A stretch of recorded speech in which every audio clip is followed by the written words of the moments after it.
Good evening, ladies and gentlemen, and welcome to Smoke and Fire. I am your not so humble correspondent, Robert Black.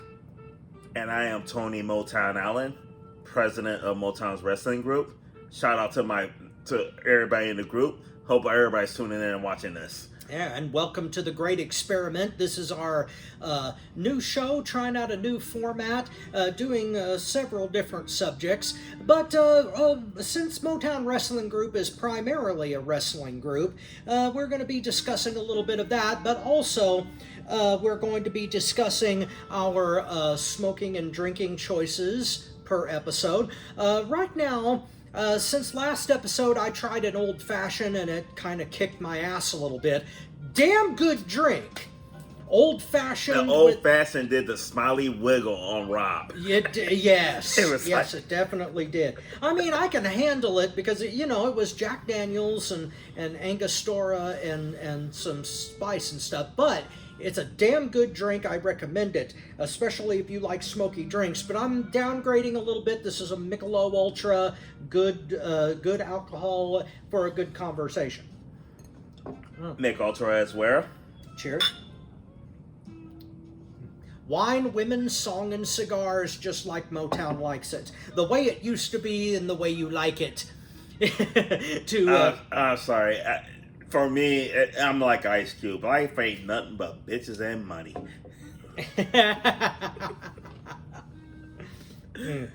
Well, I would make a Willie Nelson reference, but that would be too white. Anyway. Well, the show's half white, so. Okay, well, I'm half Irish, like I said in the last episode. But be that as it may. I'm Irish by default, because my best friend Sean is Irish, so and that's my other family, so I'm Irish by default. Well, once a year... Wait, I'm Irish by default, but the default is not down there. Well, that makes one of us. But anyway, once a year, we're all Irish. So, oh, yeah. Yeah, I love St. Patrick's Day. Back in my 20s, I could drink like a fish on St. Patty's Day. I tried to never overdo it because, here's something funny that people might not know about me is that by default, I spent about 7 or 8 extra years in college.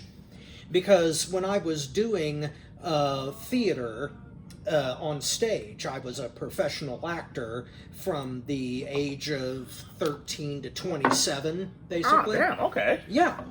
I was doing something on stage in one corner or another from high school until, like, the end of my 20s, and that's primarily why I moved to Chicago in the first place. But me and all my theater friends from Indiana State, we moved up to Chi-Town in 2002, and we started a professional theater company up there because starting your own company is like bread and butter. And since we all went to college together, we partied for cast parties and whatnot like we were still in college. So, we drank and carried on in our 20s like we were still on campus.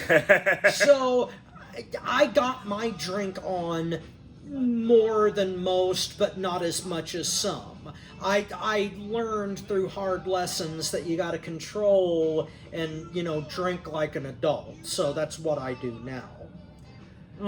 I learned that so much later in life. Well, that's because you are more proficient at it than me. I figure if you're going to do something, do it right. I'm a professional when it comes to drinking. Exactly. Now, speaking of drinking, let's get into a little bit of subject matter that is dear to both of us, and that is the one WrestleMania that we actually went to together before we knew each other. It's amazing the fact that, like, the two of us attended the same WrestleMania and did not know each other. Yes. And then find out years later that we were in Houston together. Which is fucking... And it was a fun time. I had a fucking ball. I had a ball. Yes, and we are speaking, of course, of WrestleMania 25 back in 2009. Mm-hmm. Strangely enough, we were also both living in Chicago, but we did not know each other. Yeah. I drove down to Houston from Bloomington. A friend of mine. Hey, and you I- drove?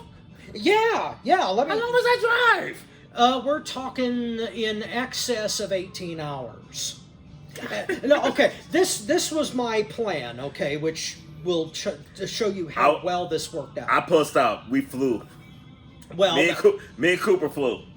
well, you started out in Chi-Town. You left from O'Hare, right? Mm-hmm. Okay, you flew from O'Hare to St. Louis, and there's an interesting story about No, that. Cooper flew from O'Hare to St. Louis, and then we flew from St. Louis to Houston. Mm-hmm. Now, before we get into like Rob's story, the interesting footnote. I hope Cooper's watched this. I almost lost a friend that weekend. Cooper, and here's how I ended up going to WrestleMania. Here's how we end up doing WrestleMania. WrestleMania ticket was going on sale, and the way I am, and my girl will attest to this because I throw shit out there, just like, hey, throw us out there. If we do it, cool. If not, I'm just kidding. But that's a whole different subject. I threw out there on Cooper, like, back in, like, I think the tickets went out on sale in October, November in 2008. Yeah. I'm like, that'd be a cool birthday gift. 25th anniversary of WrestleMania. We never did WrestleMania. That'd be a cool birthday gift. Cooper, shout out to you, big time motherfucker, because when the tickets went on sale, the day it went on sale, I get a call from Cooper. We're going to WrestleMania. I'm like, we what? I told my boss, I was working at the cleaners at the time, I told my boss, I'm going to need this time off in April. He's like, that's next year. I'm like, whether you prove it or not, I ain't going to be here. No. And like, since he got the WrestleMania tickets, I got the Hall of Fame tickets. That was the year that Stone Cold went in, right? Yes. Stone Stone Cold and Ricky Steamboat. Stone Cold was my second favorite wrestler of all times. Still is, honestly. But 2009, he was my second favorite, and he still is to this day. Ric Flair is my favorite. Everybody know I love Ric Flair. Anybody watching this, y'all know I love Ric Flair. But Stone Cold was my number 2. So, like, a WrestleMania and Stone Cold going to Hall of Fame, Cooper got those tickets, I got the Hall of Fame tickets, we good. Cooper flew down to St. Louis, meet up with me there, then we gonna head to Houston. This motherfucker, he like, damn B, you gonna be mad at me. And you know, anytime somebody say you gonna be mad at me, it doesn't end good. I left the tickets in Janesville. Oh, dear God. Because this is before everything's on your phone and everything. This is like actual fucking tickets. Yes, you needed the physical tickets to get in.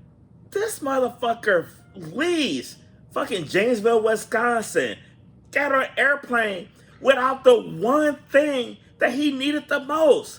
I could give a fuck if he left his wallet. I could give a fuck left if he left his clothes. I could give a fuck left if he left his toiletries. This motherfucker left the tickets. But I give his best friend Kelly, you the GOAT. You the GOAT. His one friend Kelly, his best friend, she's a wonderful person and everything. I'm not just saying that for this, but this is when I started liking her.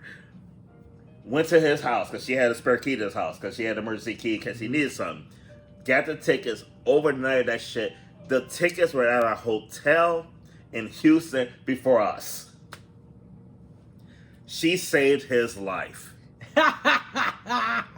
She saved his life. Because if she did not do that, y'all would have been watching, y'all would have heard this story on Lifetime. Oh, he would have been buried in the backyard. I actually, considering the event, that's a distinct possibility. But she came through big time. But you know what's crazy though? I got sick as fuck right before we left. Like, when I say sick as fuck, when we got on the airplane to go to Houston for WrestleMania, You were using the barf bag. I had a 102-degree temperature. Oh, dear God. When people say go to the hospital, I was going to Houston. Like, I was not missing WrestleMania. I was fucking dying. I was not missing that shit.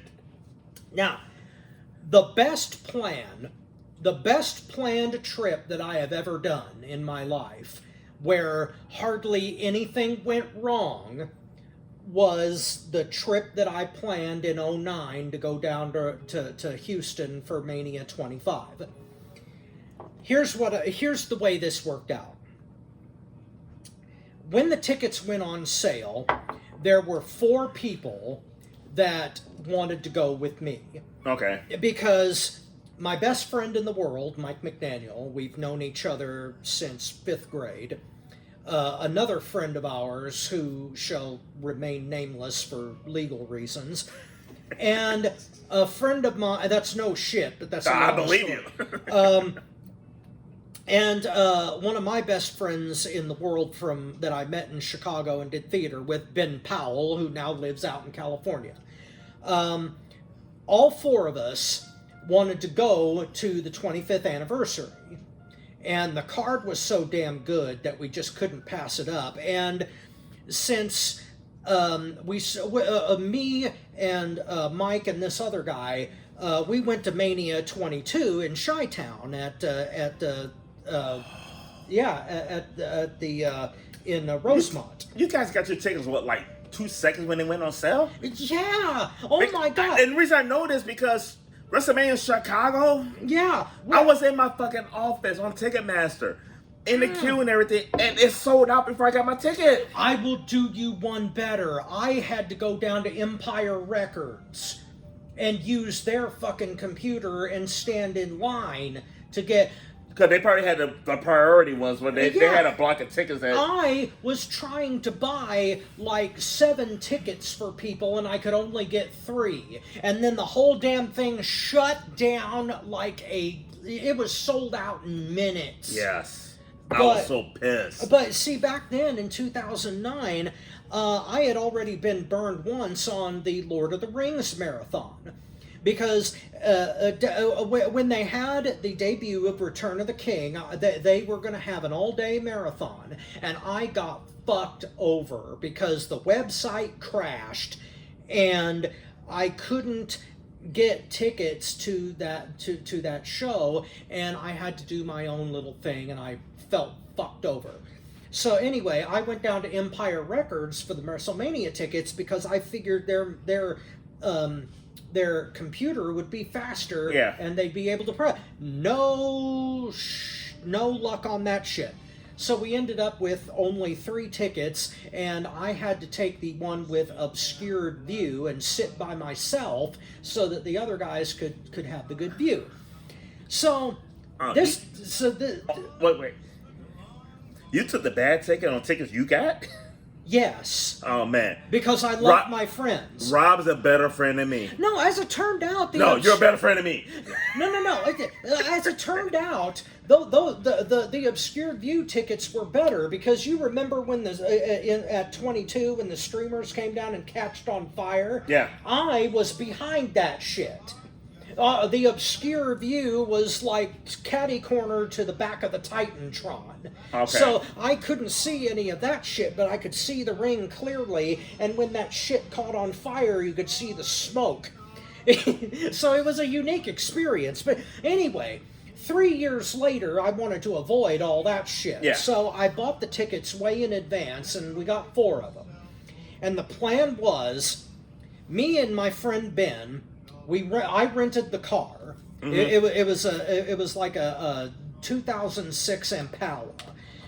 We drove down to Bloomington, Indiana, to pick up Mike and our friend, and we drove from Bloomington, Indiana, all the way down to Houston, Texas, for the hotel.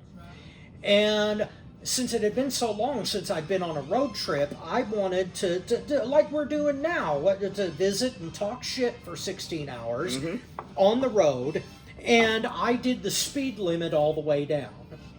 And my friend... You did what? 75 all the way from Bloomington to Houston because my name was on the insurance, okay?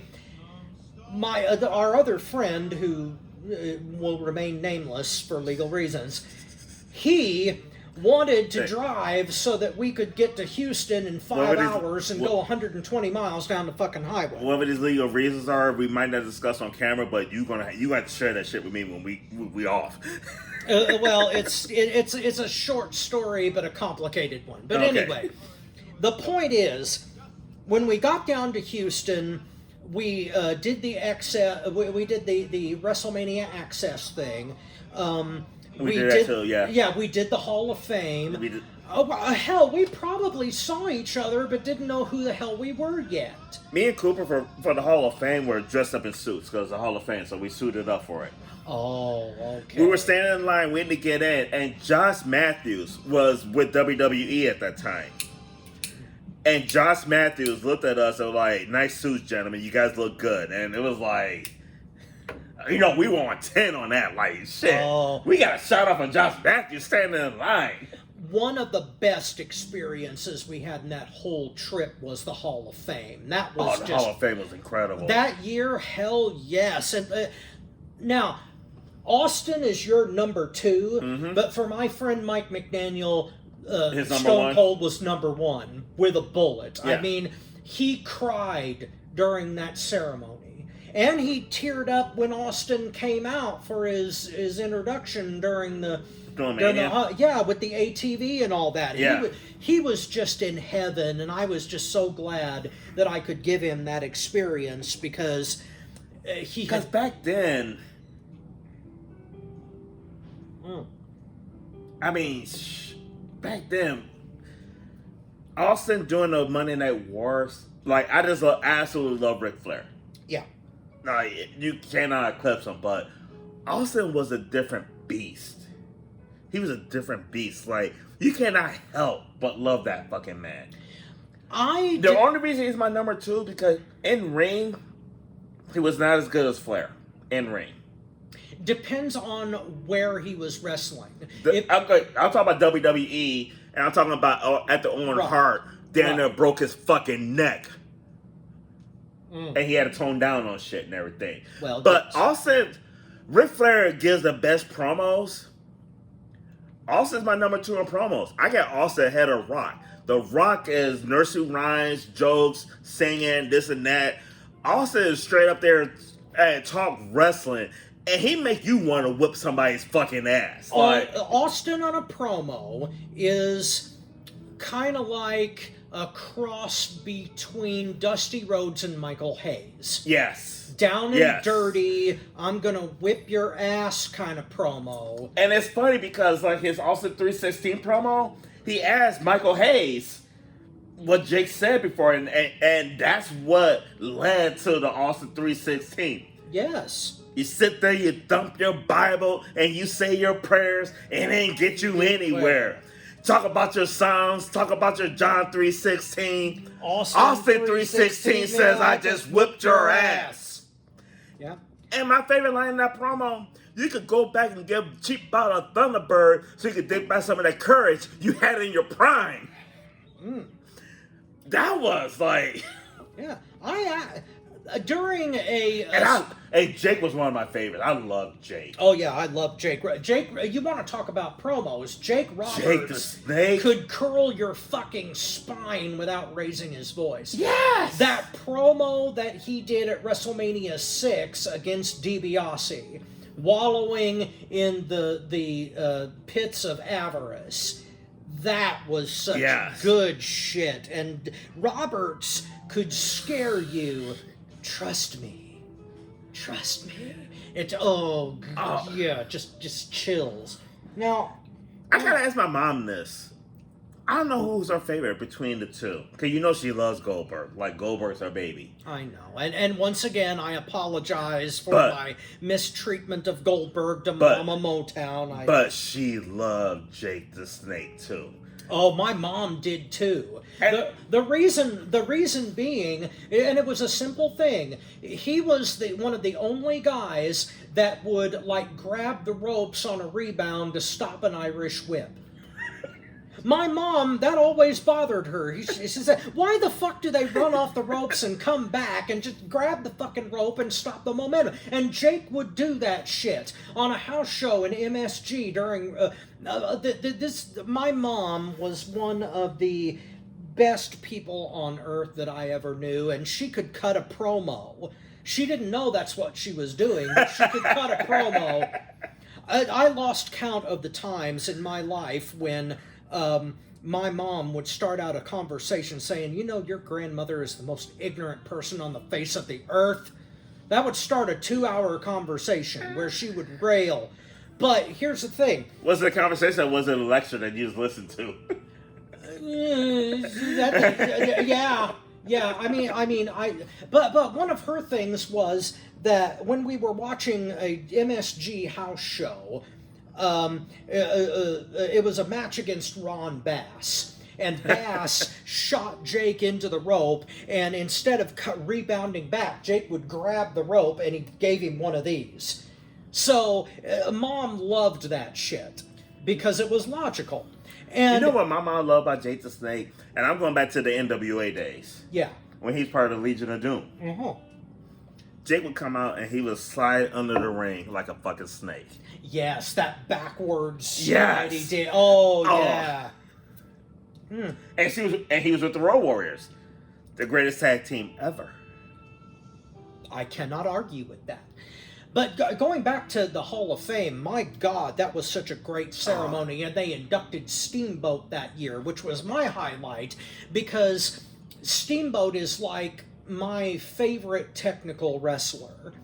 I mean, I loved Hogan for his charisma and his Americana style, but I adored Steamboat for his work rate. You cannot top the Dragon for his style in the ring and making his opponents look good and the sell. You just thought Steamboat was getting killed every time he got into the ring with somebody especially bigger than him. And he made everybody look like gold. And speaking of Steamboat, as we're going to WrestleMania 25, up until that day, Savage Steamboat was one of the greatest matches I've ever seen. WrestleMania 3, I know we're talking about WrestleMania 25, but WrestleMania 3, I was like 8, 9 years old, begged my mom to order the pay-per-view. Yeah. Now, me being a kid, they have pay-per-views all the time, so I'm thinking like WrestleMania is going to be like the movies that you're going to pay-per-view. I think it'll be like $4 or $5. No. It was $20. Yeah. Which is cheap today. Holy shit. It's cheap today, but back then I had to work my ass off to pay for that motherfucker. And it was worth it too. It was. My God, WrestleMania 3 was like Thanksgiving, Christmas, and the 4th of July rolled into one. Savage Steamboat was one of those matches. It was an iconic match. Up until, for the first 24 Manias, was my favorite WrestleMania match ever. And 17 was an incredible card. It had a lot of incredible matches. But even with TLC, Savage Steamboat was still my favorite going into that pay-per-view.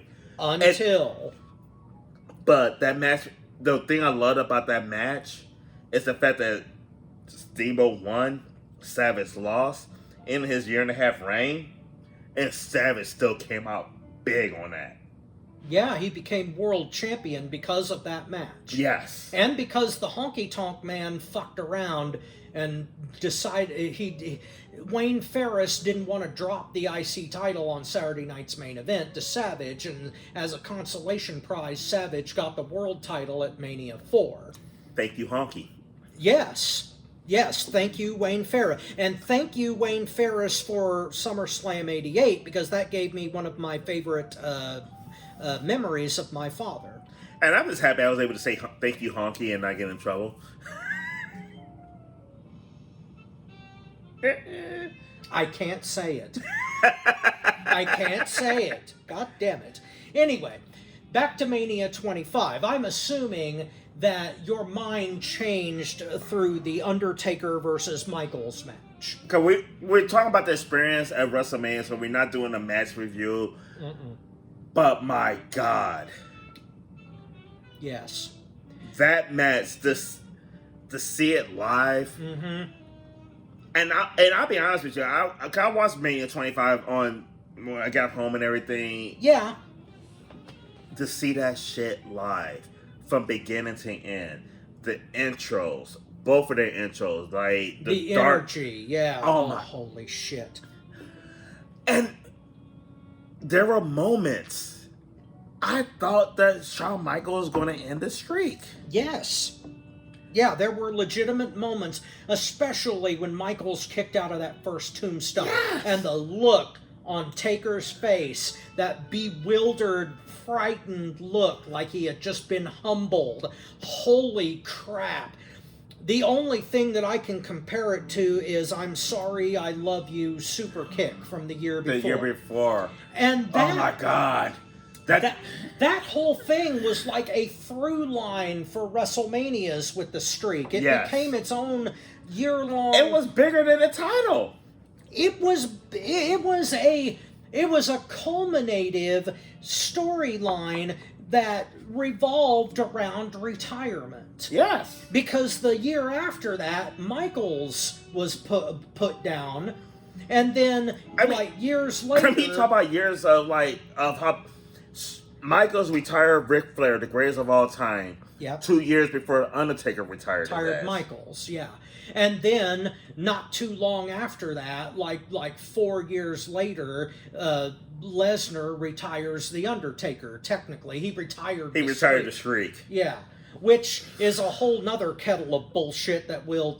We're not going to jump into that now because some people... We'd be here for 2 hours. We would be, because I firmly believe the streak needed to end. You needed to make a superstar out of the end of the streak. They picked the wrong motherfucker. Yes. And Lesnar technically cost me $100. He fucked up our whole deal because me and my friend Mike had a bet that I think we went over that before on an FTW episode. Yeah, I think so, yeah. The atmosphere of 25 was electric. There were... they said there were 78,000 people in the Reliance Center. Holy shit, you could feel it too, because we had damn good seats too. We could see everything. People were standing. Just the energy was off the chart. Even for that fucked up match with Mickey Rourke. Chris Jericho? Yeah, Jericho versus 3 men. Snuka, Piper, and Steamboat. Yeah, the Ric Flair at ringside. Yeah, to be absolutely fair, it should have just been Jericho and Steamboat, because Steamboat could still go. You remember how good that part of the match was? Holy shit. I mean, Steamboat during that, we were just looking at Steamboat like, holy shit. Yes. My God, the man could still go. But yeah, that WrestleMania was an incredible experience. Yes, it was. The interaction with the fans and everything. You have, there's so many fans with, the Lucha mask on and everything going to the events. Yes. So many guys with championship belts at a time where, that wasn't that big back then. It ain't like it is now where everybody got... No, back in 2009, that was not a big thing. It wasn't a big thing yet. Yes. There were people that were collecting belts back then, and I would have liked to have been one of them, but no.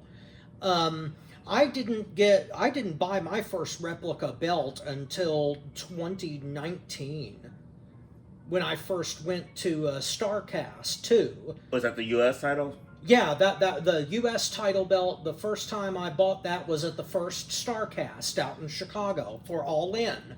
And when I took that belt to StarCast 2, to that convention, for Double or Nothing out in Vegas so that I could get it signed.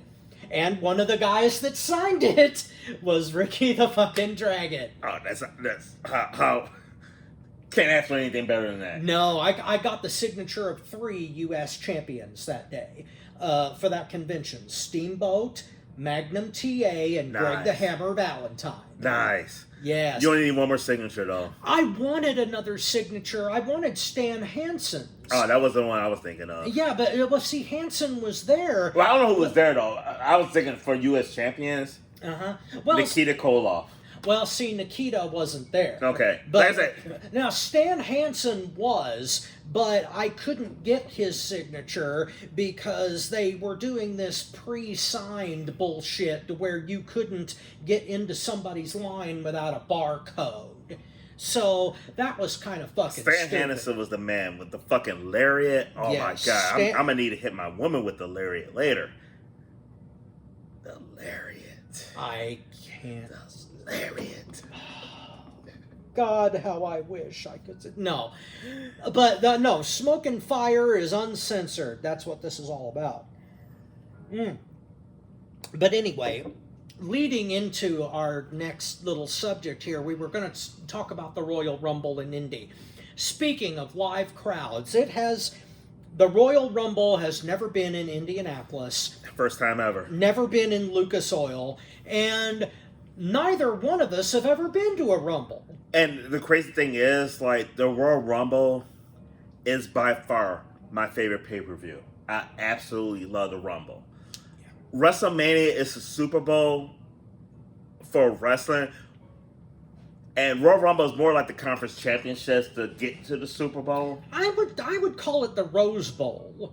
Okay. Comparison, I mean... But I say the conference championship because it's that road to the Super Bowl. It's the Right. conference championship. Right. Royal Rumble is that road to WrestleMania. Yeah, but yours is a better comparison than mine, but the reason I say Rose Bowl is because the Rumble is kind of an entity unto itself, even Yes, though it it leads is. to more stuff. And you anticipate it more like a college game than you do a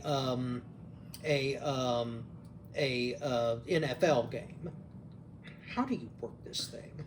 Oh, there we go. Okay, I got it. But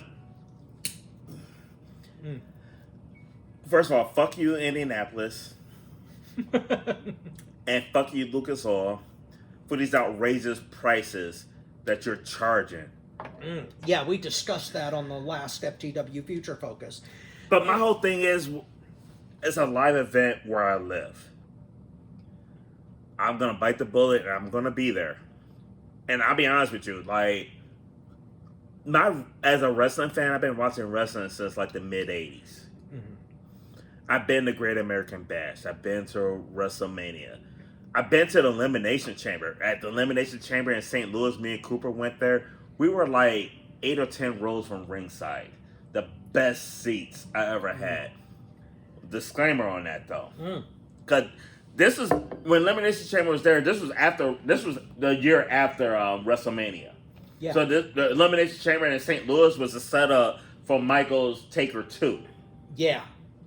But it was in St. Louis. I went to Ticketmaster. I was at Ticketmaster to get these tickets. And she's like, what do you want? Like, best available. Ooh, I got third row. Great. 2 tickets, third row, book it. Oh, wait, they're gone. But I could get you 8th row, which Cooper was happy with, because Cooper went with me now. But I was pissed, because I felt like I fucked out of 5 rows. Well, it depends on... depending on where the setup of the arena, sometimes being closer to the ring can stink. But we were 10 row. I went to WrestleMania 8 in the Hoosier Dome, okay? And it was me, my parents, and my friend Mike again. Okay. And you talk about in the last episode, was it? It was. We were just talking about this. Losing the tickets.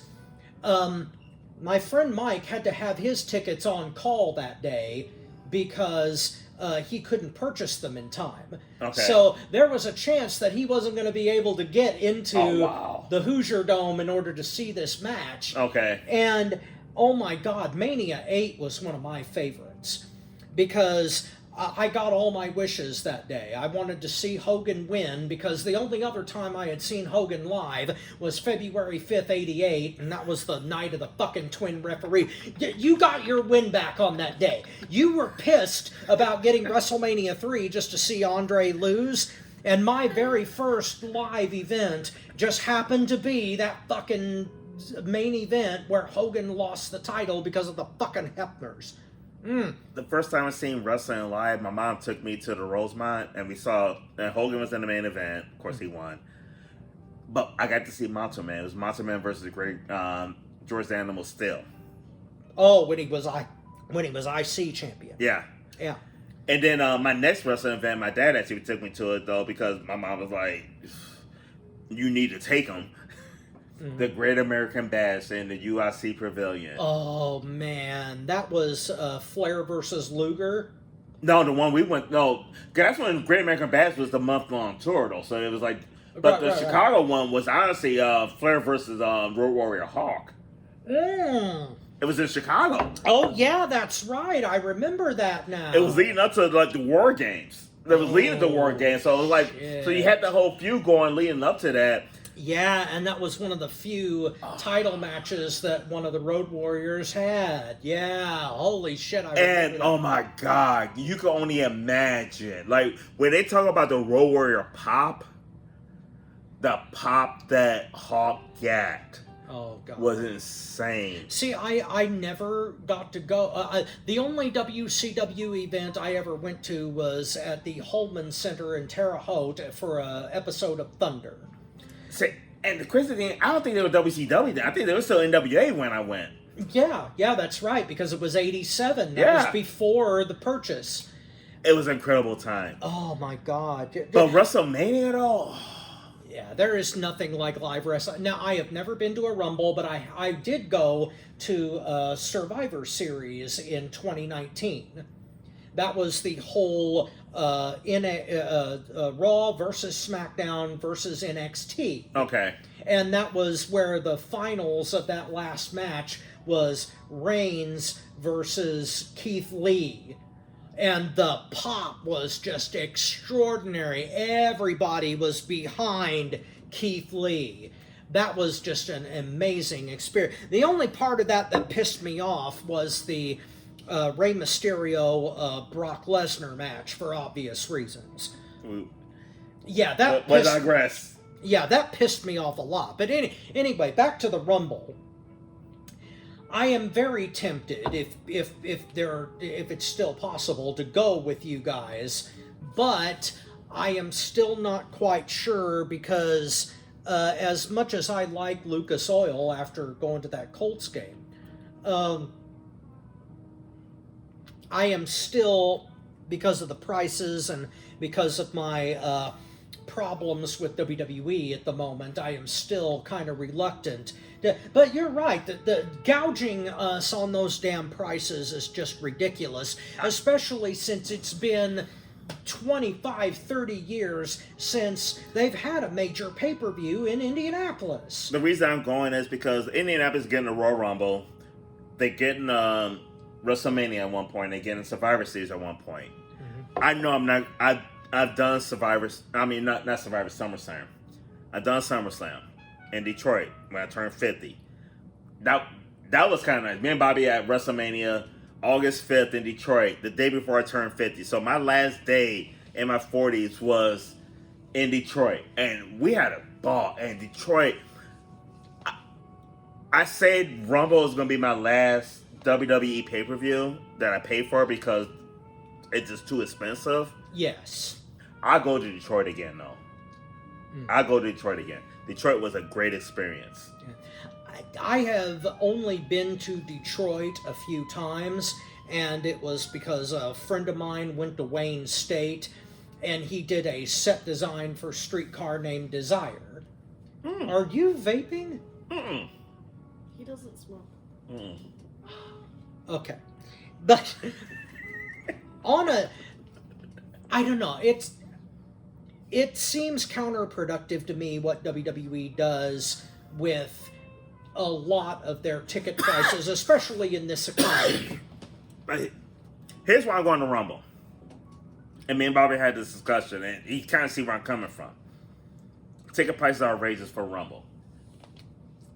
But it's here in Indianapolis. I don't have to buy a plane ticket and get a hotel. When you add up the cost of seeing it in a different city, I'm going to spend more money to see a Rumble down the road. Yeah, exactly. Because I mean, how often are they going to come to Locust Oil? Realistically, WWE has the habit. Realistically, this will be the last Rumble in Indianapolis for like 20 years. Well, considering it's the first one ever Yes. in Indy, yeah. I mean, here's the thing: WWE is so adverse to doing major pay-per-views north of the Mason-Dixon line that it's a rare thing to get a major pay-per-view anywhere where it could possibly And the be way it's cold. going, most of the pay-per-views going to end up out of the country anyway, because of the money they making in other countries. Well, yeah, that's true too. And they've aped AEW on that strategy because AEW went to Wembley specifically so they could fill that arena, and because they're making a whole lot more money overseas than they are domestically. Yeah. WWE has aped that strategy because it's a market that they've been ignoring for years. And so it makes sense that they would tap into it considering the money that they're making. How are we doing on time? We could do one more. We could talk about one more thing. And Well, see, this is a free form kind of platform that we've got going here for Smoke and Fire. This is the great experiment, everybody. We're exploring new avenues of entertainment for your dollar, or our dollar, depending on how you look at it. exactly. Mm-hmm. But let's tackle a subject that is near and dear to my heart, and it's near and dear to my heart because I fucking hate Facebook. Oh yes. Facebook jail. Yeah. Now you've had more experience with this than me because I have never been in Facebook jail, at least not to my knowledge. I mean, there are times when the algorithm might have blocked posts that I've made, but you've actually been like violated for ridiculous shit due to Facebook's random ass algorithm. I don't understand how you could throw me in Facebook jail for a picture that I pulled from Facebook. Somebody else could post some shit and I repost it, and it's like, oh, you violated our this and that and everything, so you in jail. You can appeal it, but you can't say shit. You just like hit appeal. We're gonna look at the post and be like, fuck you. You still in jail. Okay. I had 2 accounts on Facebook. And the reason I had 2 accounts is because of Facebook jail. My second account's still in jail until mid-December. All because you posted a semi-risque picture that you shared from another account. Which is ridiculous. Okay, I am not someone who breaks rules just for the hell of it. I push it. But granted, I'll be honest with you. Facebook made me push less because like I do second guess what I post now because they beaten me. Like I was stubborn for a while. I was like, fuck you, Facebook. When I get out of jail, fuck you. But now it's like, It would be okay with me. Excuse me. It would be okay with me if the rules were consistent for Yes. everybody. yes. But they're not. And that is the whole problem with not only Facebook, not only with YouTube, but with algorithms in general online. The rules are never consistent. It is always it's always dependent on what kind of admins you have and how touchy they are about the content you post and about who you are. Motown has been targeted specifically because somebody in the admins don't like him. I'm on that list. And Yeah. And the list I'm on is like, fuck you. Yeah, exactly. It's a ridiculous. One It's a time, I got put in Facebook jail for bullying because I called Hulk Hogan and the Bella bitches bitches. Which is understandable considering. Because they are bitches. I'm not bullying. I'm stating fucking facts. You're criticizing a public figure, and that is within bounds. As long as you don't make, like, physical threats to somebody, you can call somebody out on their bullshit online, especially if they're a celebrity, and it's legitimate criticism. There's a difference between that and saying, like, stupid racial shit online. You shouldn't get away with that, and admins should have rules for that, and they do. Hulk Hogan is a racist bitch, and I get put in jail for bullying. Terry Bollea is an imperfect person. He's a racist bitch. Okay, granted. He's a racist bitch that want to fuck his daughter and finds bitches that look just like him. Look just like Brooke, because he wants to fuck his daughter. I wish I could say it. I can't, because this is not the right show for that particular catchphrase. And you know I'm right. When it comes, and I have gone on record on this, when it comes to Terry Bollea, the person, I am not going to argue with any criticisms you have. However, when it comes to the iconic character of Hulk Hogan, I am more lenient on that. Because of the iconic nature of the character. To me, Hulk Hogan is on par with the Hulk or Captain America. I would give Hulk Hogan credit for this, for like his impact on the business for his character. But my hatred for Hogan did not start with the racist shit. It didn't start with all the fucking lies and bullshit he said. You know when I started hating Hogan? WrestleMania 3.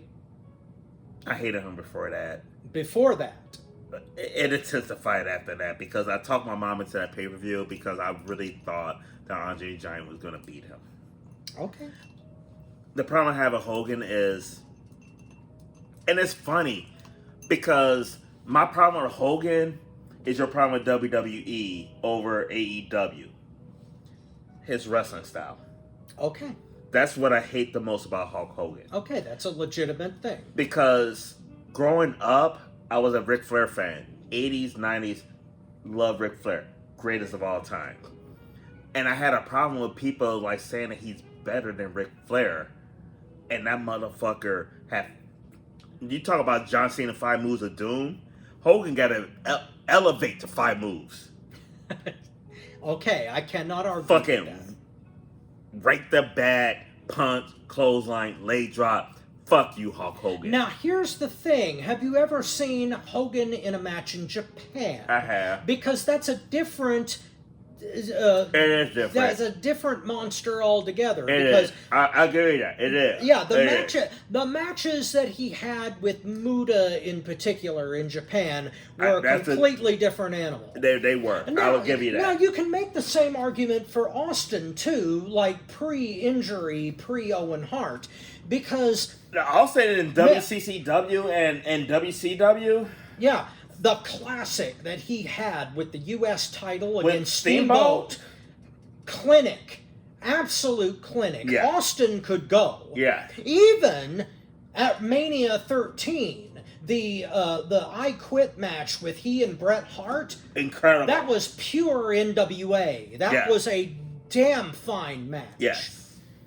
But WWE, and you are right, has a tendency to exonerate style over substance. Yes. And that is one of my main serious problems with WWE today, because they still do the same shit and Over and over, yes. Yeah, they reward people who are all promo and no go in the ring, and that problem has persisted for 30 years, and I'm not going to defend Hulk Hogan based Steamboat on would his have been a in-ring bigger stuff. star in wrestling if his promos were better. That's true. But then again, Steamboat was not a...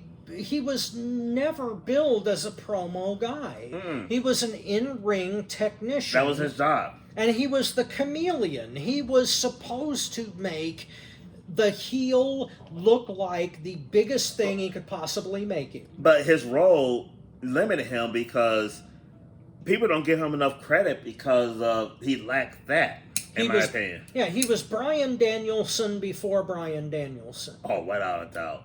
Yeah, which is why he was the American Dragon. But fuck you, Facebook. Fuck your jail. I ain't scared of you motherfuckers. I might tone back.